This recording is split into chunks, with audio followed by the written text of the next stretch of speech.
Inararo ng isang pickup truck ang ilang concrete at plastic barrier sa EDSA, Quezon City. Sugatan ng driver na umaming nakainom. May unang balita si James Agustin.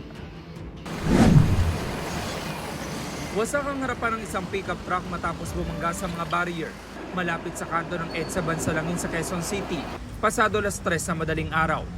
Siyam na concrete barrier at isang plastic barrier ang inararo ng sasakyan. Nagkasugat sa braso ang 52 taong gulang na lalaking driver. Kwento niya galing siyang Caloocan at pauwi na sa Fairview nang mangyari ang aksidente. Tumatakbo ko, hindi ko napansin yung barrier. So kaya nabangga ako. Although inaamin ko, nakainom ako. Pero hindi ko talaga nakita yung barrier.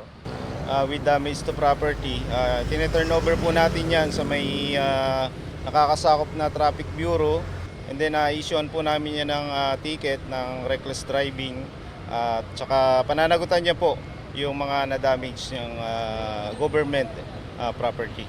Kinailangan gumamit ang boom truck ng road safety unit ng MMDA para matanggal ang mga barrier. 2 linang hindi nadaanan ng mga motorista kaya bahagyang nagdulot ito ng traffic.